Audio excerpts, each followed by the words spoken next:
just after taking the fourth bite from the golden spoon. But when Amma looked down, she realized she wasn't giving birth. Rather, she was laying eggs. She almost screamed, but then remembered one thing. She was once a young, vibrant, and beautiful lady when she married Ekene, a strong and brave warrior. The entire village celebrated. Our wedding was the grandest anyone has seen, with laughter, music, and dancing that lasted until dawn. Everyone spoke of how perfect they were together, and for a while, life seemed full of promises. But fates can be cruel. Just 7 months after their wedding, Ekene was called to fight in a distant war. Amma waited, hoping each day that he would return safely. But the news came that he had fallen on the battlefield. He did not make it back. Amma was left a widow at 19, with no child, her youth and beauty shadowed by grief. Suitors came to her door, offering comfort, gifts, and promises of marriage, but she refused them all. She had promised Ekene that she would never remarry, and she kept that promise. Time passed and life changed. Amma, now 52 years old, her once strong back ached with every moment. Her days were long and heavy. She felt smaller somehow, as if the years had pressed down on her very bones. Each morning, she carried her clay pot to the river, walked the long path to fetch water, and returned home to sweep, gather firewood, and cook her meals. She did it all alone. No laughter greeted her in the mornings. No voices joined her along the dusty path. Loneliness was her only companion. The villagers were not kind to Anna. She grew watermelons and other fruits on her small farm and carried them to the market to sell. But they never valued her work. They offered her prices far lower than what her fruits were worth.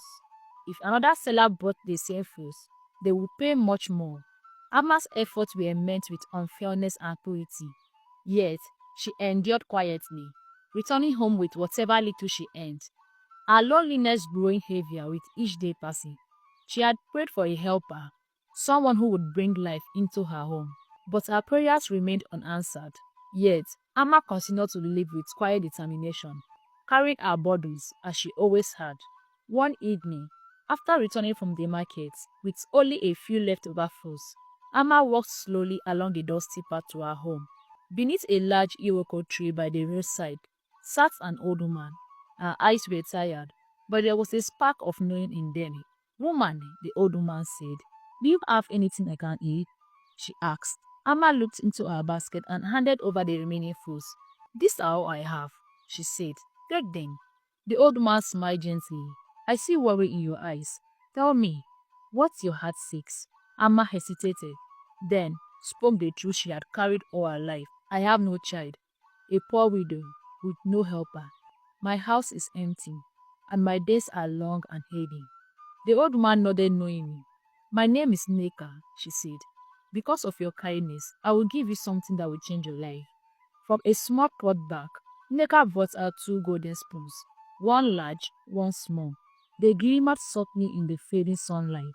"The large golden spoon," Neka explained, "will help you stir a feast in a big pot. If anyone asks why you are cooking so much, simply smile and say, 'It is what you wish to do today.'" She held up the smaller spoon. "After you cook, use this small golden spoon to eat. Eat as many times as the number of helpers you desire." Amma stared at the spoons, her heart trembling with hope that she had long forgotten. Neka leaned closer. "After you eat, you will feel something unusual in your stomach, like giving birth. Do not fear. Whatever comes from you, keep it safe. Treat it well, and whenever you leave the house, give it thanks, and it will obey me." Amma clutched the spoons tightly, a spark of joy and wonder returning to her heart. "Follow these instructions carefully," Neka added. She hurried home that evening with the golden spoon